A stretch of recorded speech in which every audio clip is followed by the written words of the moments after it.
You can continue anytime. I'm ready for you. We got so many cameras, you can continue anytime. Yeah, well, and that's what editing was all about. Yeah, believe me. And so, as I said, back in 1959, I became very interested in the world of the occult as it applies to, or the hidden world as it applies to politics and religion. And within the past 25 years, I have begun to look at the occult or hidden world of commerce and how banks and government works. The one thing I will say that the past 50 years has given me is, I would say that nothing in this world works the way you think it does. Nothing. Governments do not operate the way you think they do. Banks do not do what you think they do. The police department is not here for what you think it is. Nothing in your world works the way you think it does. There's a far higher, bigger picture going on the earth for at least 7,000 years of human history that we modern day people really just don't relate to. All we know is what we live with today. But never suspecting that the institutions of power, banking, education, the military-industrial complex of the world has taken hundreds of years to develop. And over these last hundreds of years, great governments have come into being.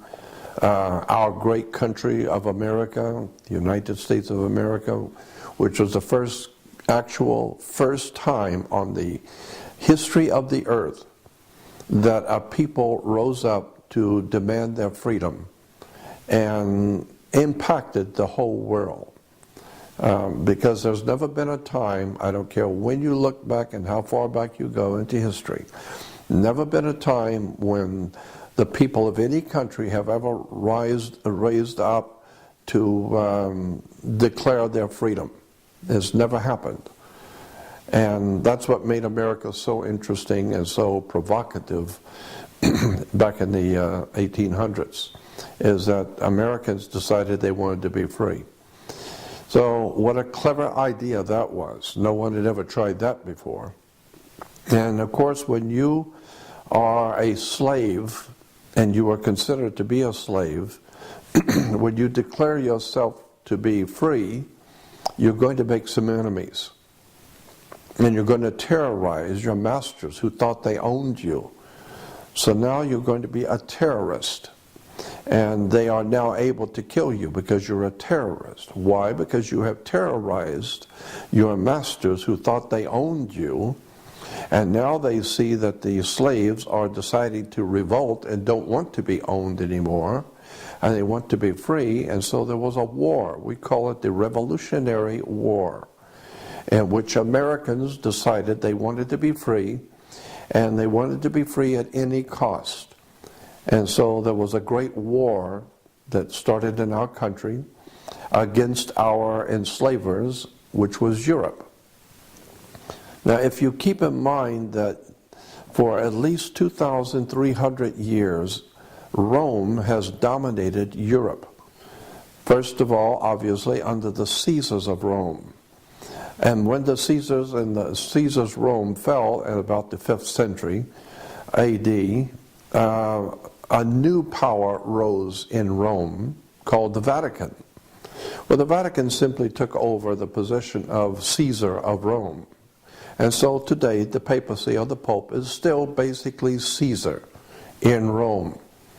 And this is why all of the nations of Europe all come to bow down to the Pope in Rome, because he is, in point of fact, Caesar.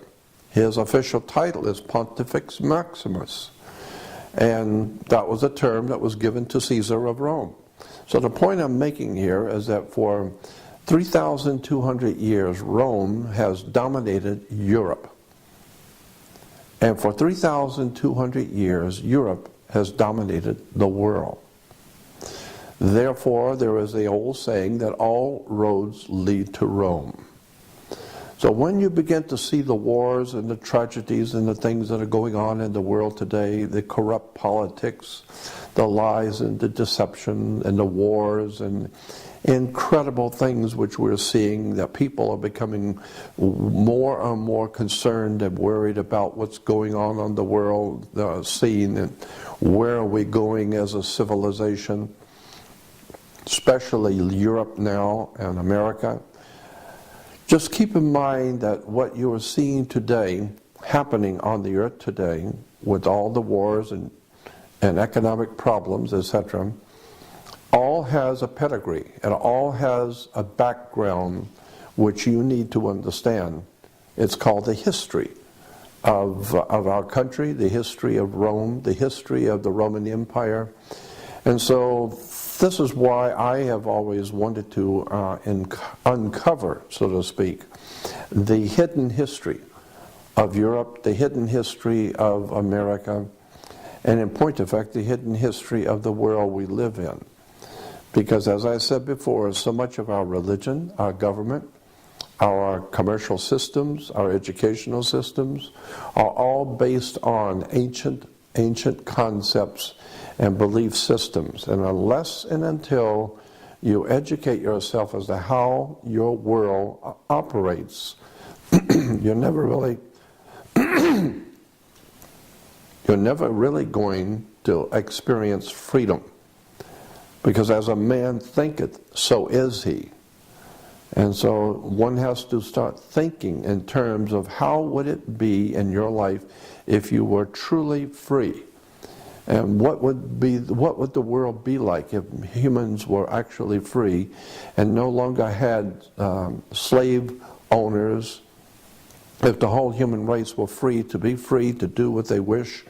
We're not talking about anarchy. We're talking about legitimate government which protects the rights of all good people and allows individuals to be who they want to be and to do the best they can. And so this is what I have always wanted to do, is to help young people, especially young people, to understand where the world they live in has come from and how it got here. Because you cannot fix anything, you can't help any problem if you don't know how the problem started. If you don't, who was it? Albert Einstein said that you can't depend on the same people who caused the problem to fix it. So I believe that knowledge is power. And this is why so many people in America especially feel powerless, because they have no knowledge. It's written in the Old Testament of the Bible. Profound things have been said in the Bible. For instance, it is written in the Old Testament that my people are dying from a lack of knowledge. And that's certainly true. Today people are dying, they're wasting their lives away because they're ignorant, ill-informed, and unread as to how the world works. And there's another scripture that I think is extremely important that says, where there is no vision, the people perish. Let me say that again. Where there is no vision, the people perish. Simply meaning that as long as civilization does not understand where we have come from, where we are now, and where is the whole human race going in the future, if you don't have that kind of spiritual vision, then we're going to perish. Because all of us are nothing more than sitting ducks in the pond. Unless you understand freedom and where it came from and how it was obtained, and unless you start thinking in terms of protecting your rights and your freedoms, the ancient Roman law, and I find ancient Roman law very interesting. Roman law basically said, there was a maxim in Roman law that says, for he who would be deceived, let him. And another maxim in Roman law that says, if you do not defend your rights, you have none. And so this is what I have been trying to get young people to understand, is that you need to educate yourself about how the world really works. Because until such time as you have educated yourself and understand that knowledge is power, and this is very, very important, because as long as you don't understand how you are being used, how you're being lied to and mistreated, deceived, you're never going to be able to get out of the mess we're in. Knowledge is the key. And unfortunately, too many people are preoccupied with watching television and sports and trying to make a dollar just to stay alive. They don't realize what's really going on behind the scenes in our country of America and around the world. There's a very big story here that needs to be told. Who is running this planet and what are they doing to the human race? Not just to America, but the whole human family on the earth is in serious jeopardy, and it is calling into question the very veracity of human freedom. Unless and until we wake up and begin to take back the sovereignty of our own minds, forget about television, forget about all the nonsensical entertainment that we're bombarded with, and begin to start thinking seriously about your life and where you've come from and where you're going and what's going to happen to your children and your grandchildren when you're gone. You had better start waking up and understanding the world we live in is very, very serious trouble. And we need to wake up and understand how the world really works. That's what I hope to help you do. I'm Jordan Maxwell. That was awesome, Jordan. There was a philosopher, I think his name was Socrates, if I'm not mistaken it was Socrates, who eventually the government, the powers that be, shall we say, in the government of that day in ancient Greece, they came to Socrates and they suggested that he might want to do away with himself. They didn't want to have to do it themselves, so they suggested he might want to commit suicide for the good of all the nation. Why?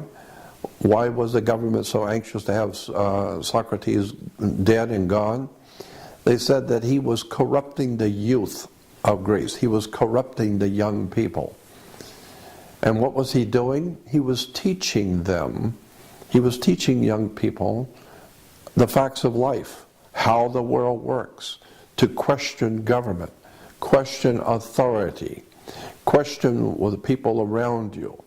Don't just buy into anything because you're ignorant and ill-informed. Question everything. Begin to read and study on your own and begin to question powerful people, powerful governments. And so Socrates began causing young people to think too much. And eventually they had to get rid of him. He was too popular, so the government didn't want to kill him, so they just asked him to do it himself. So the same thing, the more we change, the more we stay the same. Nothing changes, and so there's nothing new under the sun. And so today, just recently, with the the rioting and revolution going on in China in Tiananmen Square, it was interesting that Henry Kissinger made this statement when this activity was going on in China, when young people were rising up against the government in Tiananmen Square. The news people asked Kissinger what he thought was going on. Why were these young people doing this? And he said, and his comment was that it was tape recordings, cassette tapes were the culprit in causing this uprising and revolution in China. And what he was saying was that young people here and from China who are living here in America, who were enjoying the fruitage of freedom and liberty and justice and education and knowledge, were making tapes, cassette tapes, and sending them back to their friends back home, to young people, their young friends back home, and their young friends back in China were reproducing those tapes Everybody has a tape recorder, so they were reproducing tapes, and before you know it, all the kids in China were listening to cassette tapes about freedom, liberty, questioning authority, questioning your masters, and questioning who supposedly owns you, and question your decisions in life. And so basically education caused a revolution. So it was a revelation which brought a revolution. And it was all caused by young people sending each other cassette tapes.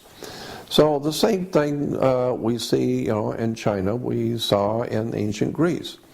When the great philosopher was teaching young people how to think, and they were spreading that message to other young people, what happened? It caused a revolution. And if there's ever been a time in the human race and the history of the human family on the earth that we need an intellectual, spiritual renaissance. We don't need revolutions in the street. It's quite simple. All we actually need, the civilization on the earth needs, is a spiritual and intellectual renaissance. A time when people will begin to hold important knowledge, wisdom, and understanding, questioning authority, questioning the governmental system under which you labor. It's a very important point that knowledge is a basis for power. Let me give you an example. Suppose you have a two-story building and you're going to put a lot of weight on the second floor. Before you put heavy, like printing presses and all that kind of thing, before you put any heavy weight on the second floor, go downstairs with a ladder and get a building inspector and go up through the ceiling tiles on the first floor and look at the foundation of the second floor to see if it's going to hold that kind of weight. So what you're doing is you're going downstairs, you're going down under the foundation. And you're standing under the foundation to see if the foundation is going to hold that kind of weight. So what you're doing is you're standing under what you're going to build on. That's where we get the word understanding. So unless you are able to go beneath the surface of any subject, you don't understand. And so it's time that you begin to understand the world you live in, how the government really works. It doesn't work the way you think it does. Banks do not loan money. There's a law in America that says no bank can loan money, period. That's the law. Now, how many people go to get a loan from a bank know that the law in America says no banks can loan money? How many people know that? So once you begin to understand that banks don't loan money, I mean, think about it. Just reason for a moment. Suppose I put my $100,000 of my money into a bank, and 2 days later you come in, want to buy a boat for $200,000 or $100,000, and the bank is going to give you my $100,000 to buy your boat. No possible way is that going to happen. Banks do not have the authority to take my money and give it to you. And if you don't pay, then what? I just lost my money because they gave you my money. That's not the way banks work. Banks do not loan money. The way it works is very simple.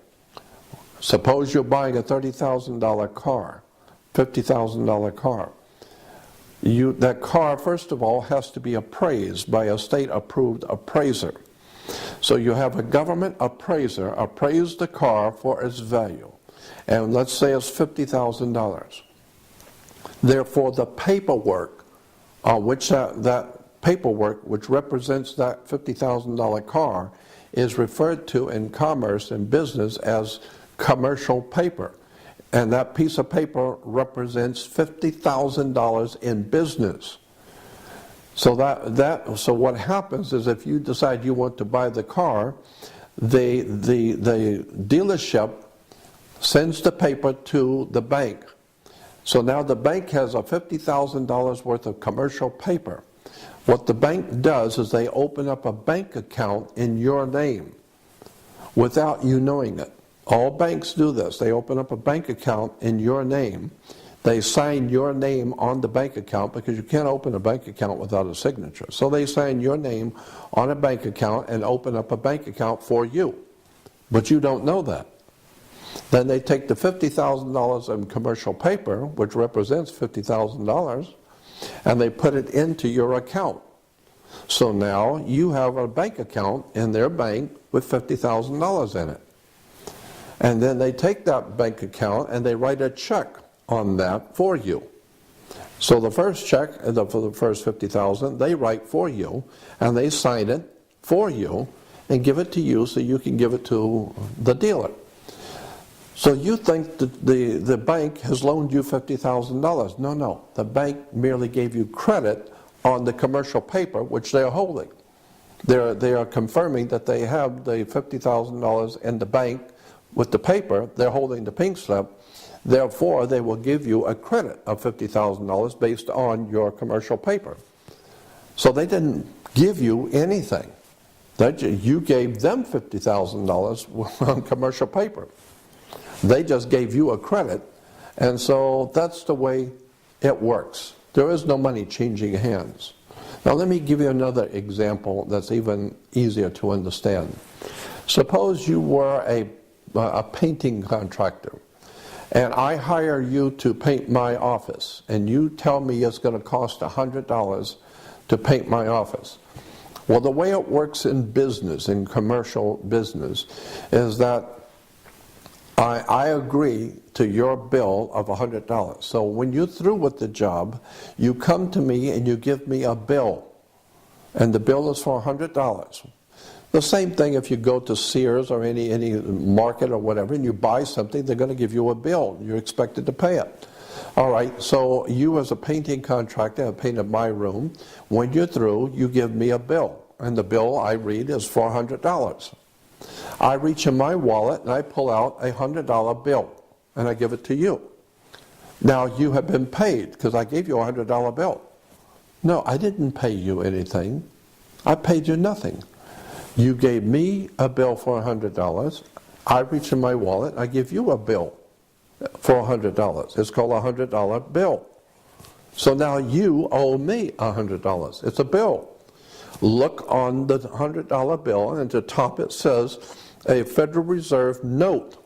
It's a bank note, meaning you now owe me $100. It's a bank note. And so if you had given me a bill for $20, I give you a $20 bill.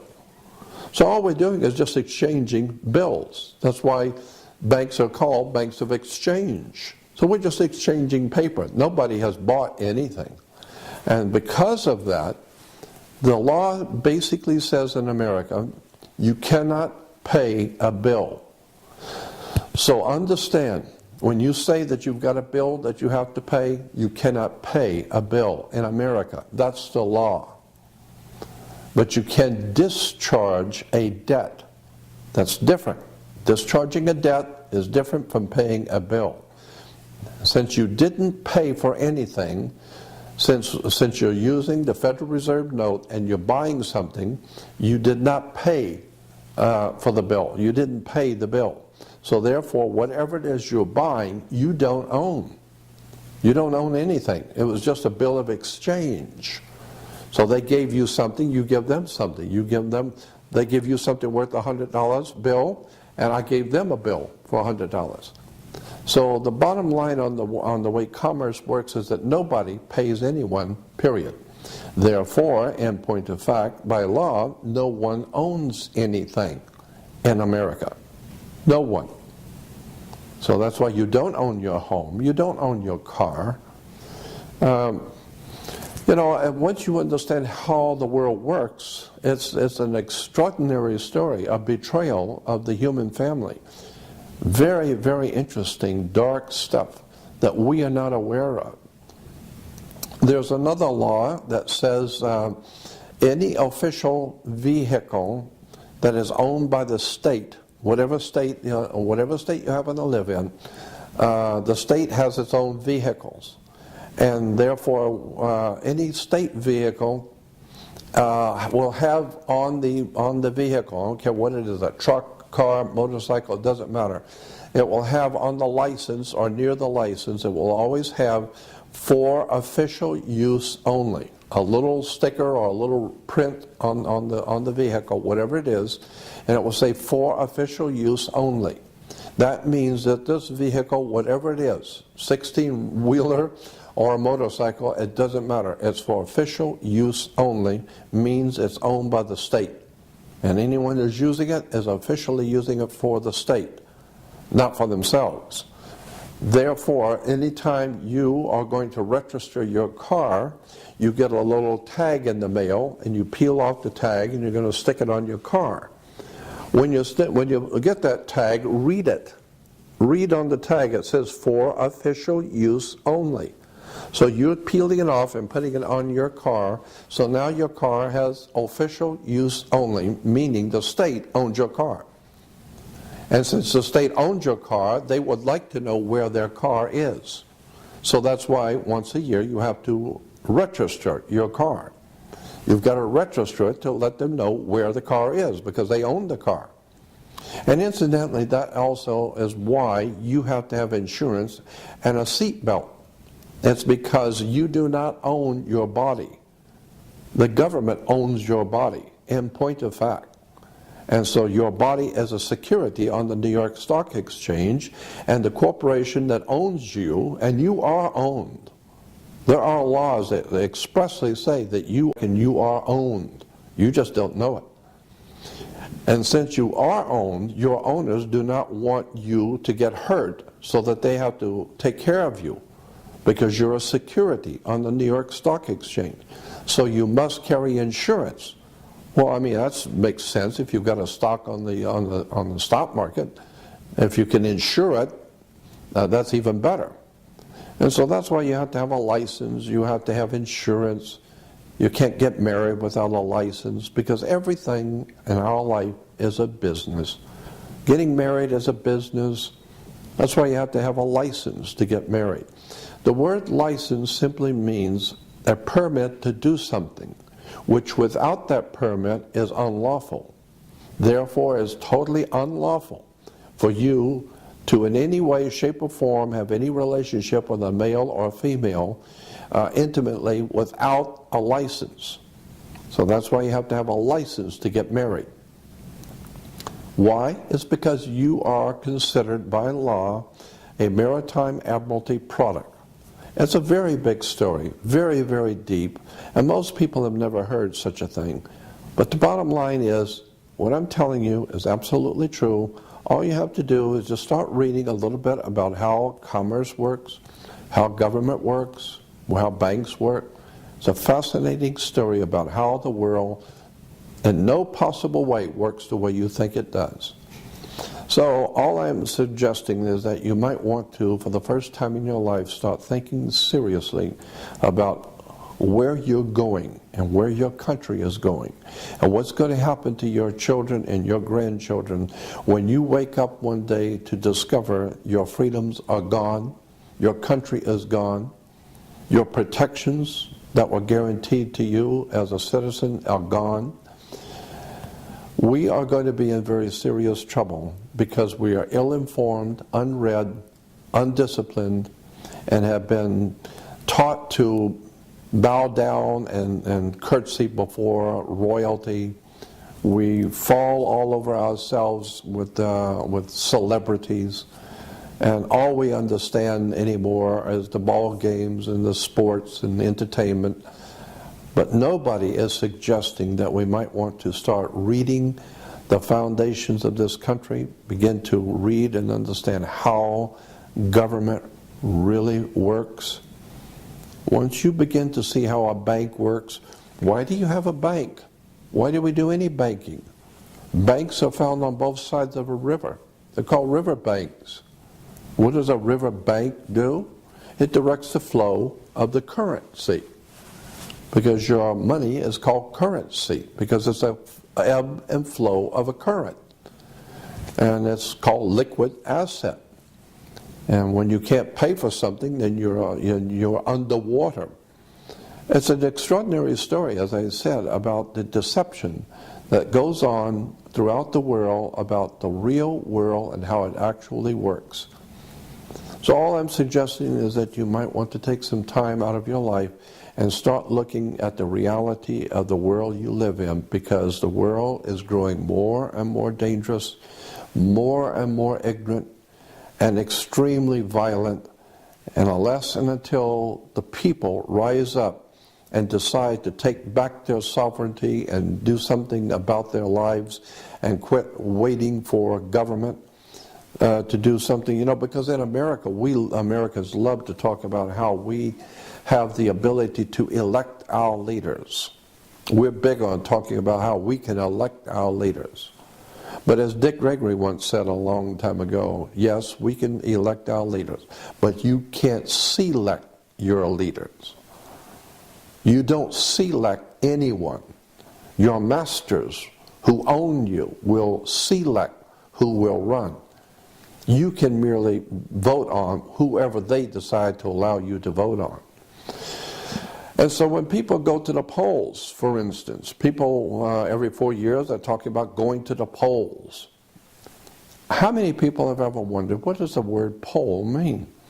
Why do you have to go to the poll? It's like Gallup, the Gallup company, it's called the Gallup poll. Anytime some company is taking a poll, what does that mean?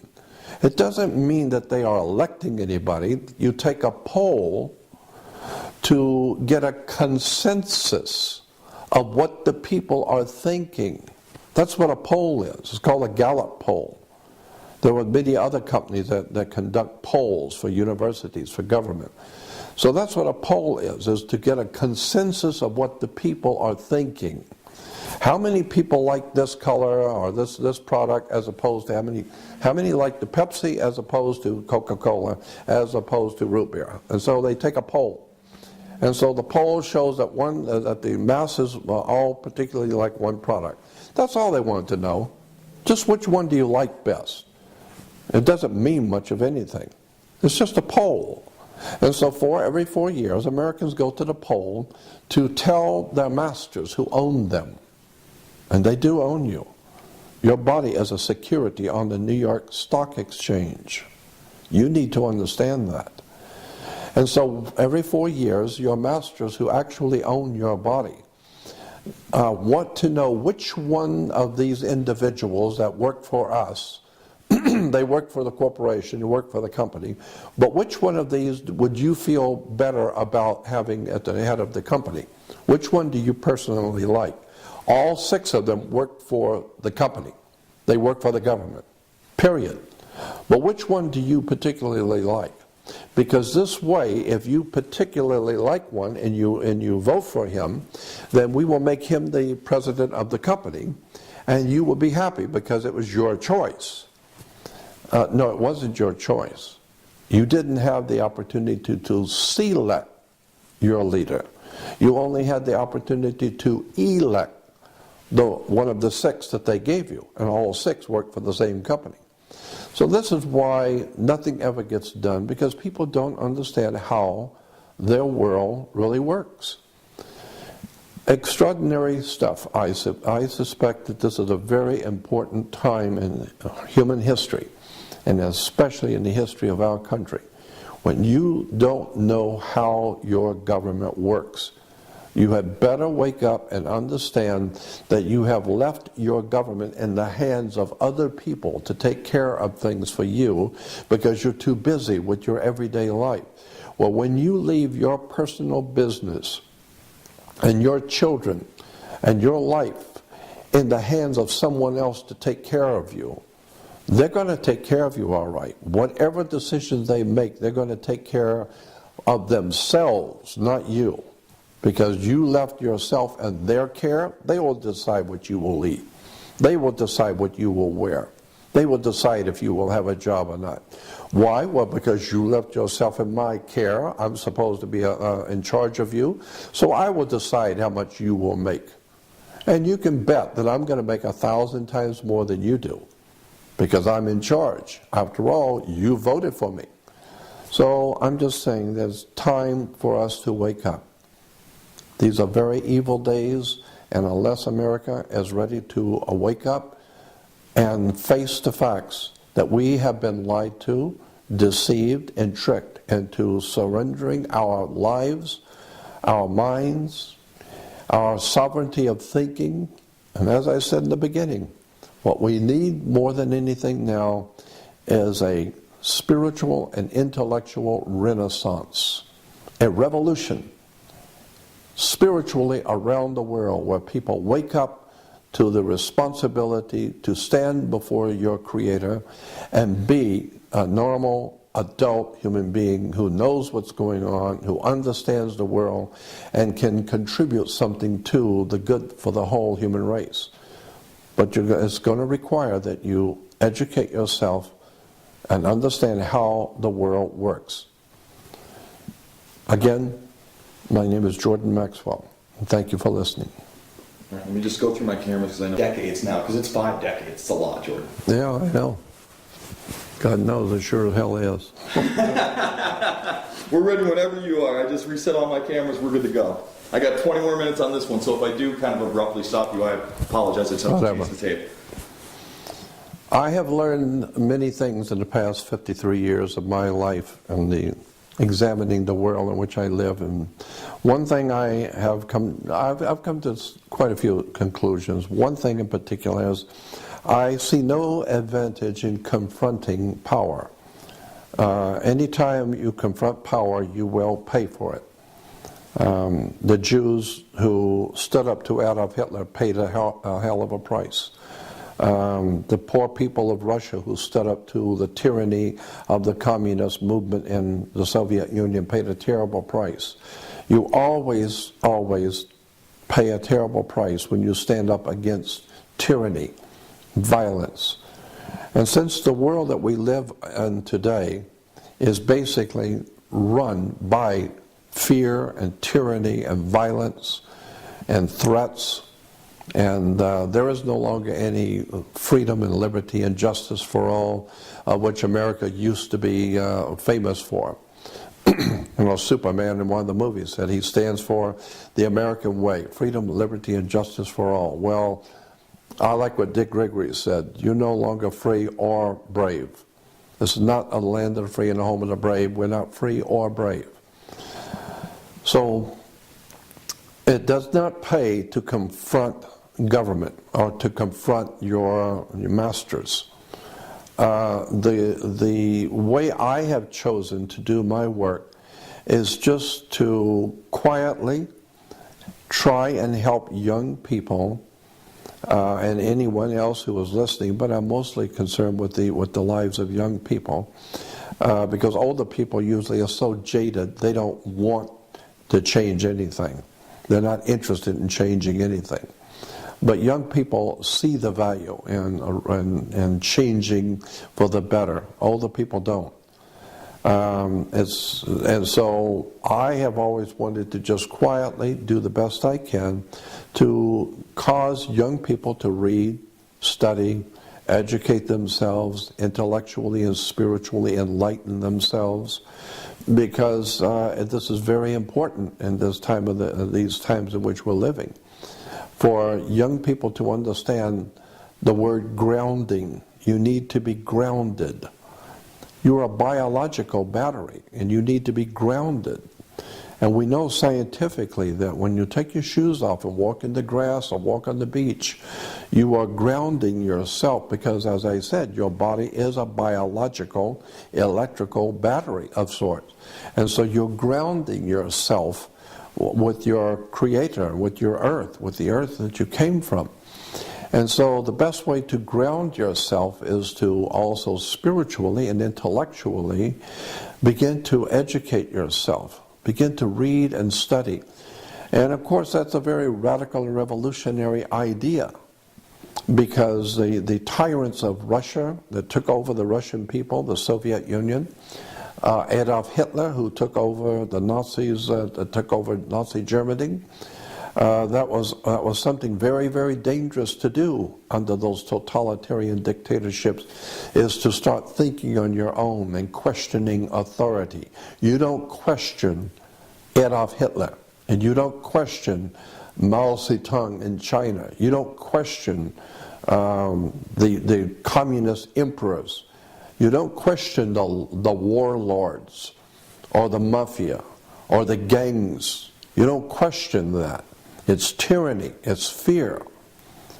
And unless and until the human race can get back their sovereignty to question everything, to question the ethics, the laws, the rulers, who these people are who rule over us, where do they get their authority to rule over us? Unless you're ready to do that, you might as well understand your children and your grandchildren are going to live under tyranny. They're going to live in a very violent, dark, and evil world that is coming. And so I believe that the only hope for the human race is for a spiritual and intellectual renaissance where people begin to question everything. Do not accept anything from anyone unless you can prove it to yourself. Because there's a lot of people out there with a lot of money and very powerful people who will lie to you through their teeth and couldn't care less because they have no respect for you and they know that you're going to buy anything they say and therefore they will have their way with you. I would suggest to save the human family, you might want to start quietly resisting tyranny. Begin to question everything. Read, study, find out how commerce works. Find out how the law really works. Find out how this country was founded, where freedom came from. Go back and start reading and studying, and you're going to find out the world has come a long ways down this dark hole into tyranny and violence because people have allowed it. It was Albert Einstein who said, the world is a very dangerous place, not because bad people do bad things, but because the rest of humanity does nothing. And that's the truth. That is the real truth. The real problem on the earth today is that, as the philosophers once said, all that is needed for evil to exist and prosper is for enough good people to do nothing. And so that's the problem. Today, overwhelming majorities of the American people couldn't care less.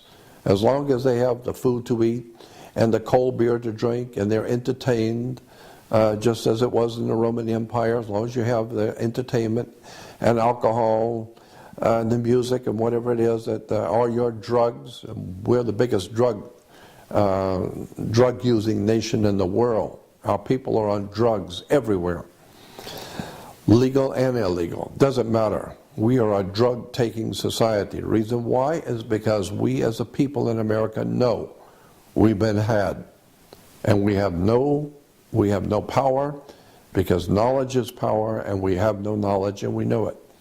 So I'm suggesting if you want to save the world for your children, for your grandchildren, you might want to start doing something you've never done before. Slowly but surely, read, question, think, and evaluate what's going on, and do not take the word of anyone. There's a scripture that says, there's a scripture in the Bible in the New Testament that says, do not trust any man. Put not your trust in earthly man, in whom there is no salvation. Every time people are jumping in the streets and praying and crying and dancing in the streets because their man got to be president, and eventually 6 months later they will find out he was nothing more than just one more criminal running a scam on them. So all we need to do is just keep voting, just keep doing what you've always done, because it's never gone anywhere and it's never going to go anywhere. Why? Because that's what we want. As a nation, we want people to lead us. And when people lead you, they're going to mislead you. So you better start taking back your own mind and your own sovereignty and start thinking for yourself, which has made America great. We were a free country because we did not want to cower ourselves to tyranny. We wanted to question everything. Well, the world has changed. We've lost our freedom. We've lost our jobs. We've lost our money. Many of us have lost our homes. And now generally the country is just losing its mind. And that's why drugs are on sale everywhere. The meddling cartels are selling drugs and making billions off of America. On every street corner in America there are drug sales. Every corner has a liquor store. It's because somebody is wise enough to know that they're using us and that we are frustrated and we need drugs and alcohol and entertainment just to get by from day to day. So this is the world you're leaving for your children. This is the world you're leaving for your grandchildren.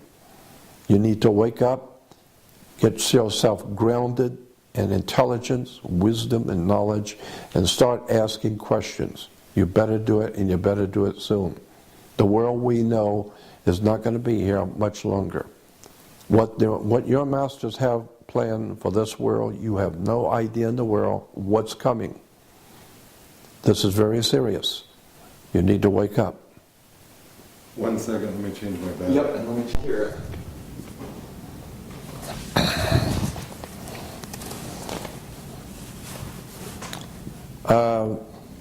Let me talk for a few moments about entertainment.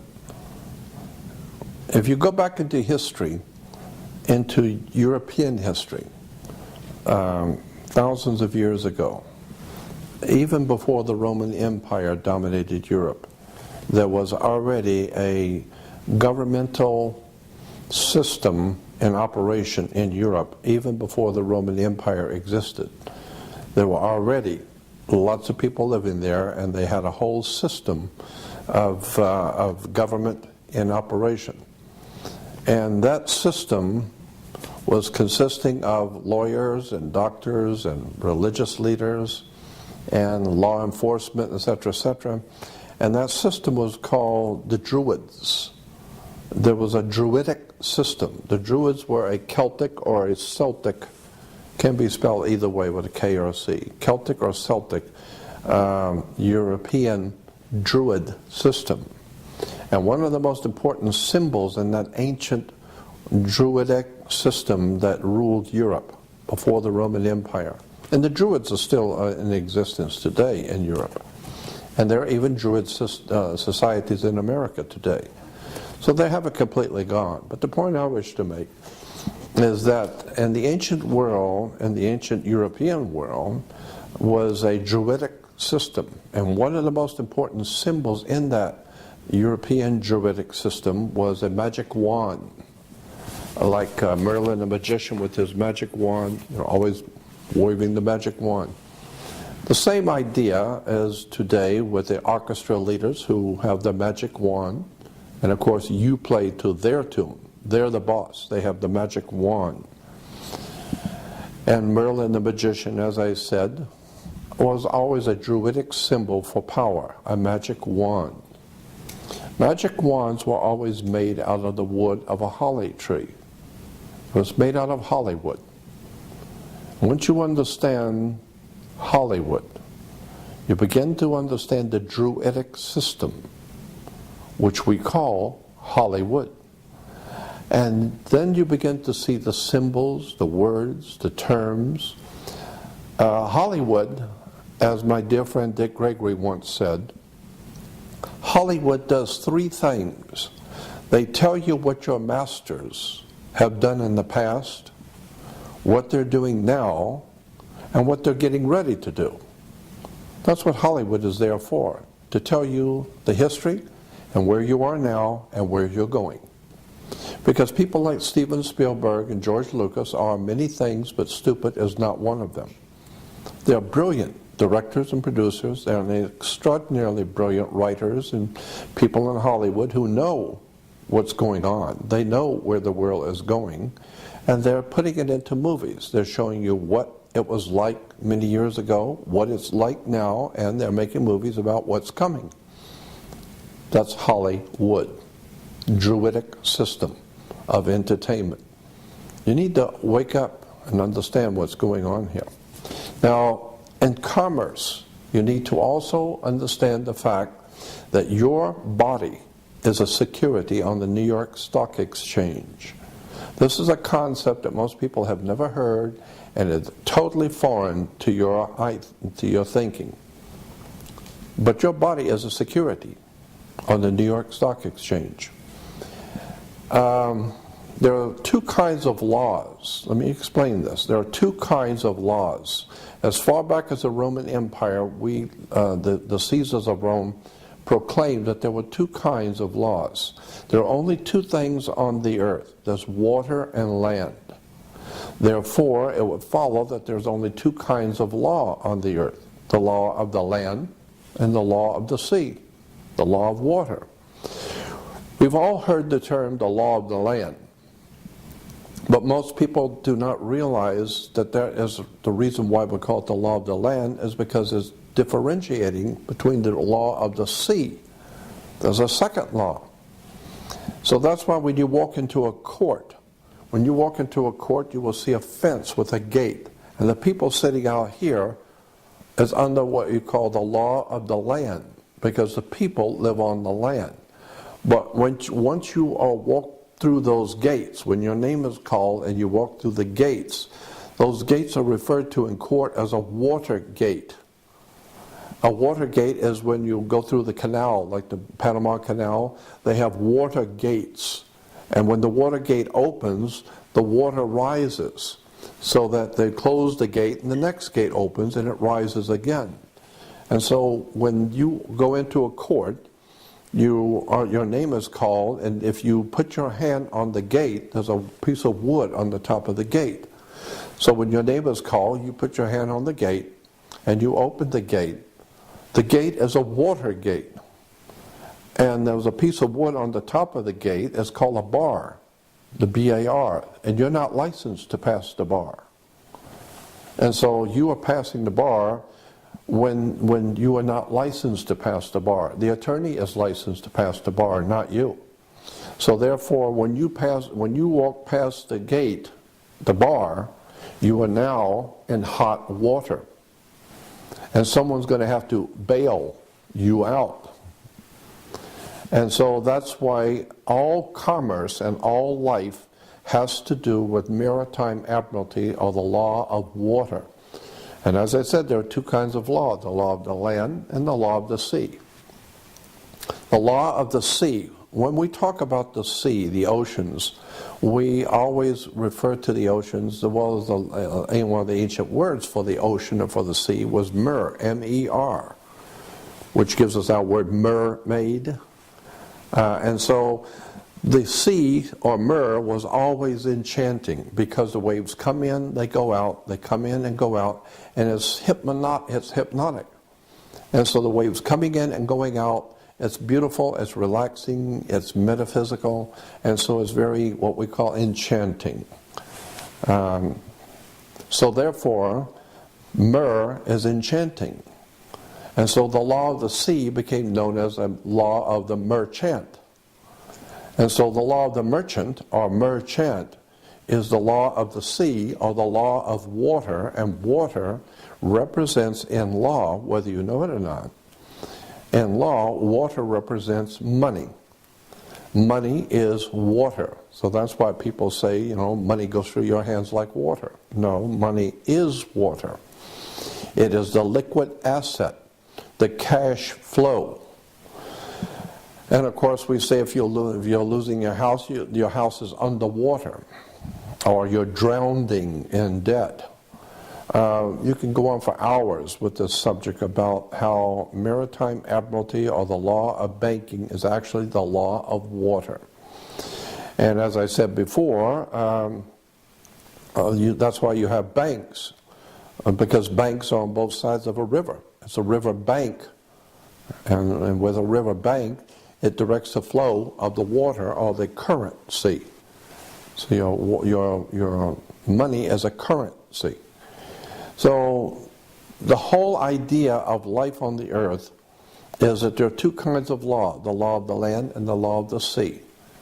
And once you understand that all activity of humans on the earth, crime, doesn't matter what kind of activity, whatever the activity you're involved in, is under the law of the sea.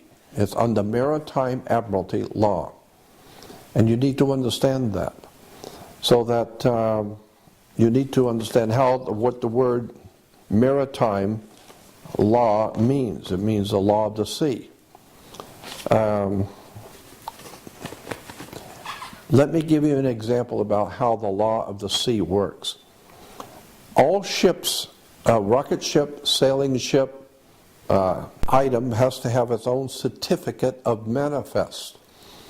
You have to have how much does the car weigh, how much does it weigh, what color was it, does it have air conditioning, is it 4-door or 2-door? So it has to have its own certificate of manifest. Why? Because it came in on a ship and she delivered the product on the water, on the high seas. And so she's now sitting in her berth. So this is why when you were born, your mother's water broke. And you came out as a maritime admiralty product because you came out of water. Therefore, you have to have a birth certificate, a certificate of manifest from the ship who sits in the harbor in her berth. So you have to have a birth certificate. Why? And who has jurisdiction over the birth certificate is the dock, because that's where the ship is sitting. It's sitting at the dock. So the dock has to sign your birth certificate. Why? Because you are a maritime admiralty product. The banks will buy your body. And it's a story of the way banks work, the way maritime admiralty commerce works. You need to understand that you are a product. This is why if you are looking for a job, you're not looking for employment. You go to a human resource center because you are nothing more than a resource. You're a human resource. Just like iron and copper and oil and silver, and you're a resource. So you need to understand how this stuff works. When you drive through the downtown Los Angeles, you will see gang graffiti on the walls. Most people driving by and seeing gang graffiti just shake their head because it's just incredible the way that young people destroy property by spray painting graffiti on walls. But young people who understand that graffiti is a symbol, it means something. And if you don't understand the symbolism, you need to stay out of that neighborhood.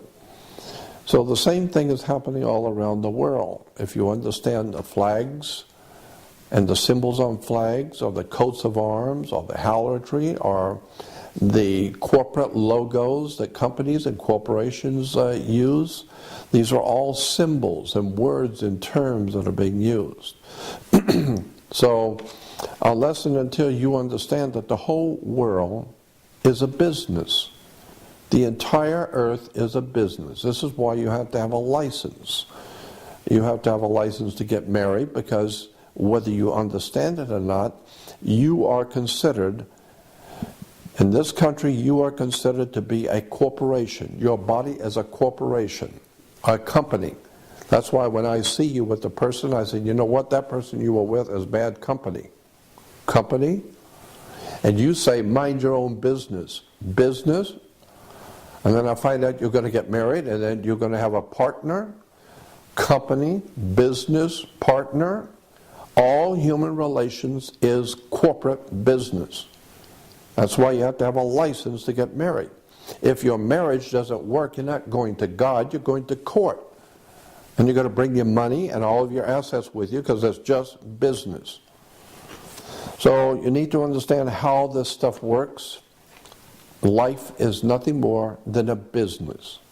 and the entire world is a corporation.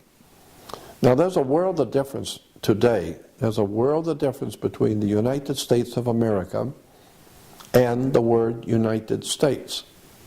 The word United States by itself means one thing. United States of America means something totally different.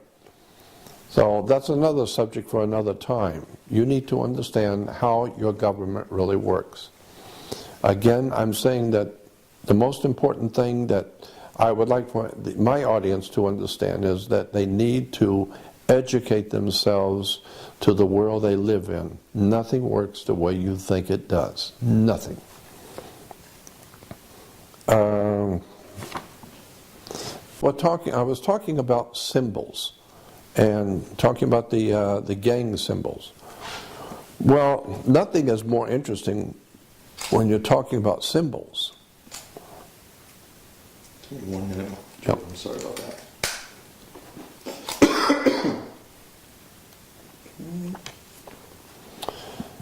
So I was talking about the symbols, the gang symbols, and how they are actually telling you something. Well, the whole world is operating with symbols. As I said, corporate logos, company logos, national coats of arms, halotry, flags, badges, police badges, fire department. All these are different symbols, and they mean something. And I have talked for many years about the symbols on even just the $1 bill. Very interesting subject about the symbols on American dollar bill. For instance, on this side you will see the eagle. The eagle has two wings. Okay? The eagle has two wings, a left wing and a right wing. And this is why you have left and right wing politics, because the eagle only has two wings. So you only have Democratic and Republican wings in America. You cannot have a third wing. This is why third parties have never been allowed and will never be allowed in America, because the eagle only has two wings, a left wing and a right wing. Then above the eagle you will see 13 stars. And the 13 stars collectively, together, make up what we call a hexagram, or the Star of David. There are 9 tail feathers. There are 13 stripes in the flag. There are 13 arrows. There are 13 leaves. There are 13 berries. There are 13 layers of the pyramid. Count them, 13 layers. On the opposite side with the pyramid, and very few people have ever wondered, why is there a pyramid on an American dollar bill? Well, beneath the pyramid, you will see on the pyramid, it says 1776 in Roman numerals. And the words beneath it, Novus Ordo Seclorum, which is in Latin, New Order of the World. So you've heard the Bushes talking about a new world order. Well, that's exactly what's happening. The whole world is being taken over into what is called a new world order, right here on the dollar bill. Now, what's important about this symbol on the back of the dollar bill, virtually no one realizes that the symbol of the pyramid with the eye at the top, what does it represent? Well, there are many, many websites and many people talking about this symbol, and virtually every one of them is wrong. It does not mean what the Christians say it means. It has nothing to do with the devil or demons or Illuminati or any of that. I've been looking at this subject for over 53 years. And I will tell you that this symbol does not represent the devil. It does not represent Lucifer. It does not represent anything evil or dark or bad.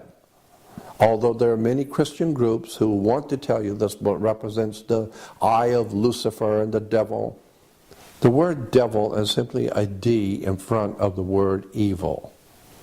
Write evil and put a D in front of it, becomes devil. The word God comes from the same root as good. So you take an O out of good, becomes God. God is good and devil is evil. Merely words. I'm talking about facts. Here is the facts of the pyramid on the dollar bill. The pyramid with the all-seeing eye at the top, you will see a light emanating from around the eye. The light is the sun. The pyramid with the all-seeing eye is actually the symbol for the Messiah in the Hebrew theology. In ancient Hebrew theology, Messiah, not Jesus. Jesus is Messiah in Christian theology. But in the Hebrew theology, knew nothing about Jesus, knew nothing about the Christian Messiah. In the original Hebrew, Messiah was always understood to be a triangle on top of a pyramid. That's what the very word Messiah implied. The word Messiah, twice in the Old Testament, the Messiah is referred to as the chief cornerstone the builders rejected. I think one time was in Isaiah and once was in the book of Psalms. Twice in the Old Testament, the Messiah, not Jesus, Messiah, was referred to as the chief cornerstone the builders rejected. Then twice in the New Testament, Jesus is also referred to as the chief cornerstone the builders rejected. Same interpretation, different words, one in Hebrew, one in Greek and Aramaic, and the New Testament. So the word chief cornerstone, this is why you will hear Christians who do not understand the terminology and are totally wrong. They will say that Jesus is the cornerstone of the church. Absolutely not. That's not what the Bible says. Jesus is not the cornerstone of the Christian church, period. The scripture very expressly says that Jesus is the chief cornerstone that the builders rejected, not cornerstone. Cornerstones are, of course, found on the corner of a building. Jesus is not on the corner of a building. The scripture says he is the peak of the building. He's not on the corner. And so Jesus is not the cornerstone of the church. He is the chief cornerstone of the church. And the very word chief cornerstone in Hebrew for Messiah and in the New Testament for Jesus means the same thing. It's a Hebrew word or a Greek word. And they mean the same thing. They mean in the Hebrew and Greek, a chief cornerstone is a triangle perched on top of a pyramid. That's what the word means. So this symbol on the back of the dollar bill represents the Jewish Messiah. Or, for Christians, Jesus, the Messiah. That's what the symbol on the dollar bill actually means. And this is why, of course, you will see, as I showed you before, on the top of the eagle, you will see 13 stars. The 13 stars are in the configuration of a hexagram, or what we call the Star of David. So there's a Star of David on the American presidential seal, and the symbol for the Jewish Messiah on the back, called the chief cornerstone the builders rejected. This dollar bill is completely filled with Christian and Jewish symbols. And if you don't understand the Jewish occult symbols and ancient symbols used by Israel, then you're never going to understand the dollar bill that's in your hand. The very idea of the eagle holding on one side 13 berries and 13 leaves, the 13 arrows, the 13 strips on the American flag. Very interesting. Why 13? It has to do with numerology, coming from the ancient Jewish system and from the ancient Christian system. It's a very interesting story. I'm just drawing your attention to the fact that so much of what you see and what you hear each day in your life does not mean what you think it means. So when the next time you hear someone talking about the symbols on the back of the dollar bill being demonic and being Horus and being the devil worship, just remember these are Christian and Jewish symbols from the Bible. That's another subject we could talk about. And that's another subject we could talk about another time. tape. Well, I'm thinking about that. Let's do it now then. All right, yes, absolutely. Let's do it. I'm ready. Now, the only way that people are going to learn anything is by fellow communication. People communicating with other people, learning from other people, and passing that knowledge on. That's the way the human race educates itself. That's the way we have grown. That's why people like myself are referred to as researchers. The word is R-E, researchers. Why? It's because I'm not doing anything new. Myself and others like me who are referred to as writers, authors, and researchers are merely researching, meaning other people have done the searching, other people have dug out the facts, and many centuries ago, maybe many thousands of years ago. And so this is what happens in a court. If you're going to make a decision in a court, you have to do some research. Go back into the records and see what the courts before you have said. See what the judges have said 30 years ago about this particular subject. So what you're doing is you're researching. Do it again.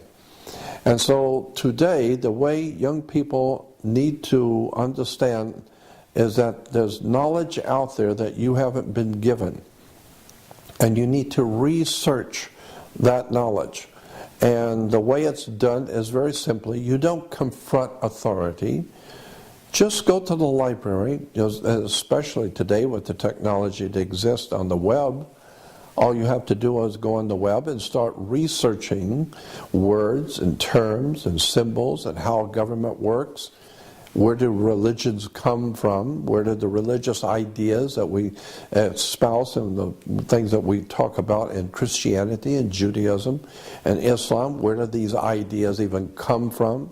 How did these great religious movements get started? And where does the money come from? And what is the connection between religion and governments today? It's very interesting when you start looking at the oil companies. For many years, oil companies, most people don't know this because they don't study it, but oil companies have been financing churches, Protestant and Catholic churches, especially Protestant churches, have been getting a lot of money from oil corporations for their missionary movements. A lot of the big churches have huge missionary movements financed by the oil companies.